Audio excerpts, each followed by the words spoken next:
बहुत बहुत स्वागत है आप सभी का आपके अपने YouTube channel Shukla study point में। मैं शिवम शुक्ला आप सभी दोस्तों का हार्दिक स्वागत करता हूं।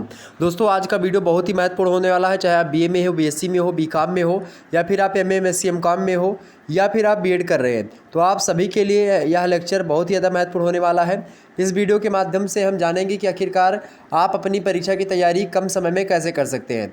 तो आइए हम चर्चा करते हैं कि आखिरकार आपके लिए क्या सुझाव है मेरे हिसाब से कि परीक्षा को अच्छे तरीके से देने के लिए और साथ ही साथ कम समय में तैयारी करने के सुझाव, इसको आपको बताने का प्रयास। फटाफट से एक बार वीडियो को लाइक और शेयर कर दीजिएगा। चलिए प्रारंभ करते हैं बिना समय गंवाए हुए। आपको बता दूं मेरे प्यारे दोस्तों कि जब भी आप परीक्षा में हो, अर्थात जब भी आप परीक्षा की तैयारी कर रहे हो, आपकी परीक्षा 3-4 दिनों की बची है या 5 दिनों की बची है मान लेते हैं, तो बस आपको एक काम करना है। वो पहला काम मेरा बार बार होता है, हर वीडियो में हमने बताया होगा। एक काम ये होता है आपका कि आप क्या करो, आप जो है अपने यूनिवर्सिटी का अगर अनसॉल्व पेपर मिले तो बस केवल उसको सॉल्व करो, बाकी कुछ मत करो। या फिर आपका सॉल्व पेपर अगर कहीं पर मिल रहा है तो उसका सॉल्व देख लो, ठीक। अगर मान लेते ये सब नहीं उपलब्ध हो पा रहा तो भी आपके लिए एक उपाय है। क्या उपाय है कि आप क्या करो कि अपने यूनिवर्सिटी की जो सीरीज चलती है उसमें जो प्रश्न दिए गए हैं उनमें से छांट लो प्रश्न। जैसे आपकी यूनिवर्सिटी का पैटर्न होता है पेपर का, वैसा पैटर्न आप सेट करो कि इतने समय में इतना प्रश्न हमको करना है, तो उसके हिसाब से आपकी लेखन की प्रैक्टिस भी हो जाएगी, आपकी राइटिंग भी सही हो जाएगी और आपको ये अनुभव होगा कि हाँ किस प्रकार से पेपर में आएगा। तो आप उनमें से चुनिंदा चुनिंदा प्रश्न को छांटें और लिखें और उनका उत्तर उतने समय में कापी में बैठ करके लिखें, उसी पर्टिकुलर समय में जिसमें आपका पेपर होना है। तो 1-2 दिन पहले से प्रैक्टिस कर लें, आपको टॉप होने से कोई नहीं रोक सकता। और आप मेरे प्यारे दोस्तों बात करेंगे, आप सबसे नंबर 1 का नंबर पाएंगे। नंबर 1 का नंबर कहने का मतलब ये है कि अव्वल दर्जे का नंबर आपको मिलेगा अगर आप लोगों ने ये ट्रिक अपना ली। अब आपको और बताने का प्रयास कि आखिरकार और भी पढ़ा हुआ याद कैसे रहेगा। इसके लिए आपको क्या करना है, सबसे पहले आपकी सीरीज पतली सी होती है तो उसको पढ़ने में कोई जो है ज़्यादा समय तो लगेगा नहीं, तो उसको एक बार आप शुरू से लेकर के अंत तक पढ़ जाइए, चाहे याद हो चाहे ना याद हो। उसके बाद में क्या करेंगे, उसके बाद में जो उसमें अति लघु उत्तरीय टाइप के प्रश्न दिए होंगे, छोटे छोटे प्रश्न दिए होंगे, उन छोटे छोटे प्रश्नों को आपको 2 से 3 बार पढ़ लेना है। बस आपको कुछ नहीं करना है, आपका हो जाएगा।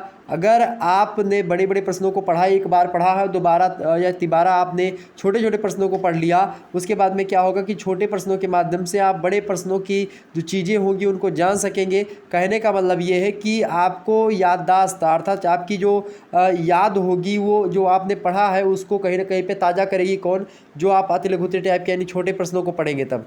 तो ये एक प्रकार से पढ़ने का बहुत अच्छा तरीका होता है और कम समय में पढ़ने का खास करके तरीका होता है, चूँकि उसमें आपका पूरा का पूरा सिलेबस भी कंप्लीट हो जाता है और तमाम सारे टॉपिक के बारे में आप जान भी जाते हो, ठीक। तो यही आप करिएगा, ये आपका सबसे महत्वपूर्ण तरीका है जो है कम समय में पढ़ाई करने का। और भी अगर तरीक़ों की बात की जाए तो सबसे अच्छी बात होती है कि आप कोई भी परीक्षा की तैयारी करें तो एक आपकी रणनीति खुद की होनी चाहिए। तो रणनीति ही निर्णायक होती है। परीक्षा के अंत समय में आपका पढ़ा लिखा ज्ञान सब बेकार चला जाता है। जो आपका परीक्षा के अंदर जो दिमाग में आता है वही आपका एक प्रकार से साथी है। तो ऐसा समझिए कि पुस्तक में लिखी विद्या और दूसरे के हाथ में गया धन वक्त आने पर काम नहीं आता। तो ऐसी स्थिति में आपको करना क्या है कि अब आपको जो कुछ भी पढ़ना है बस आपको एक मतलब कि 2-3 बार पढ़ लेना है।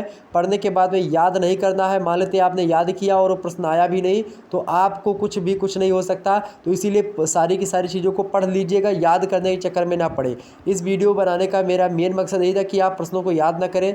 अति लघु उत्तरीय प्रश्नों को थोड़ा बहुत अगर देख सके तो 2 से 3 बार देख लेंगे। अगर वो याद हो गए निश्चित तौर पर आप बना करके लिख दोगे, कोई दिक्कत आपकी नहीं होगी। ये बात आप ध्यान हो गए। बाकी ऐसे ही बीएससी एमएससी की बात की जाए तो इसमें भाई तो जैसे कि सब फैक्चुअल चीज़ें होती, इसमें तो आपको याद होनी चाहिए। बाकी कुछ सूत्र पर आधारित जो प्रश्न होंगे उनको तो आप फार्मूला से आप क्या कर लेंगे। तो प्रैक्टिस आप सोचिए कि प्रैक्टिस जो होती है आपकी वही आपको अच्छा इंसान बनाती है, वही आपको अच्छे अंक दिलवाती है। तो प्रैक्टिस आप कैसे करेंगे वो हमने बता दिया। कितने समय का पेपर होता है उसको लिखें और उसके बाद में कितना पेपर में प्रश्न पूछे आते हैं उसको लिखें। उसके बाद में उस पेपर को हल करने का प्रयास करें, ठीक। एक बार पहले उन प्रश्नों को अपनी सीरीज में पढ़ लें। पढ़ने के बाद में क्या करें, उनको जो है फिर से लिखने का प्रयास करें कि फिर देखेंगे आपने क्या जो पढ़ा है वो अगर लिख पा रहे हैं, कैसे अप्लाई कर पा रहे हैं। अगर अप्लाई नहीं कर पा रहे हैं तो सोचिए आप में त्रुटि है, अगर अप्लाई कर पा रहे हैं तो सोचिए कोई दिक्कत की बात नहीं है। और कोई ज़रूरी नहीं कि जो आपकी सीरीज में, जो आपकी पुस्तक में लिखी गई बातें हैं वही आपके उत्तर में भी लिखी होनी चाहिए, ज़रूरी ऐसा नहीं है। एग्जामिनर ऐसा नहीं चाहता कि आप किताब की भाषा लिख करके वहाँ पर आओ। एग्जामिनर ये चाहता है, खास कर बीए BMA की बात करूँ, BEd की बात करूँ, तो वो आपकी राय जानना चाह रहा है किसी भी में, चाहे BSc में, BCom में हो, चाहे MSc MCom में हो, वो आपकी पर्सनल राय जानना चाह रहा है। चूँकि आप एक भारत के जिम्मेदार नागरिक के साथ ही साथ आप क्या हो मेरे प्यारे दोस्तों, आप ग्रेजुएट हो चुके हो, आप ग्रेजुएशन में हो, पढ़ रहे हो, आप एक प्रकार से मत देने के अधिकारी हो गए हो, 18 वर्ष की उम्र आपकी पूरी हो चुकी है, तो आपका खुद का मत क्या है किसी पर्टिकुलर टॉपिक में, तो वो एग्जामिनर जानने का प्रयास करता है। और अगर आप लोगों ने एग्जामिनर के मंतव्य को जान लिया तो निश्चित तौर पर आपको टॉप करने से कोई नहीं रोक सकता।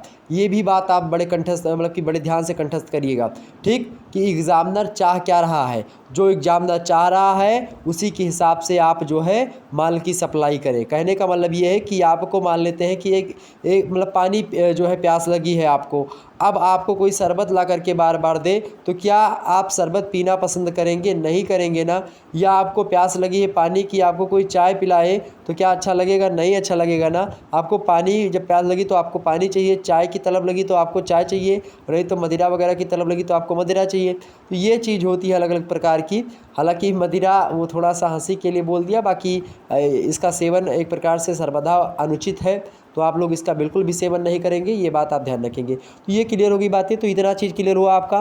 तो परीक्षा के अंतिम समय में आपको स्ट्रेस नहीं लेना है बिल्कुल भी, जैसा कि हमने इससे पहले वाली वीडियो में बताया था, ठीक। और इसके उसमें क्या क्या गलतियां आप करते हैं पेपर में, इसको लेकर के हमने पर्टिकुलर वीडियो बना दी, उसको अगर आप लोगों ने नहीं देखा तो देख लीजिएगा। और अभी रात के 9 बजे से आपकी क्लास प्रारंभ होगी। कौन सी क्लास प्रारंभ होगी मेरे प्यारे दोस्तों? 9 बजे से आपकी क्लास प्रारंभ होगी economics paper 2 BA third year वालों के लिए। आप लोग उसको अटेंड करेंगे और हो सकता है अभी रात के 8 बजे से आपकी क्लास प्रारंभ करवा दी जाए। किसकी?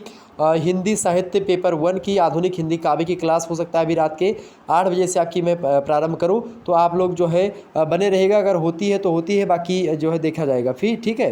तो आप लोग 8 बजे जरूर आए और 9 बजे तो आपकी क्लास लगी। मिलते हैं फिर नेक्स्ट वीडियो में, तब तक के लिए जय हिंद जय भारत। आप सभी का और क्या प्रश्न है और क्या डाउट है आपके मन में, प्रश्नों जो है एग्जामिनेशन को लेकर के, उसकी तैयारी को लेकर के, आप कमेंट सेक्शन में बताएंगे अपना प्रश्न, मैं उन प्रश्नों पर वीडियो बनाने का प्रयास करूंगा। मिलते हैं फिर नेक्स्ट वीडियो। धन्यवाद आप सभी का।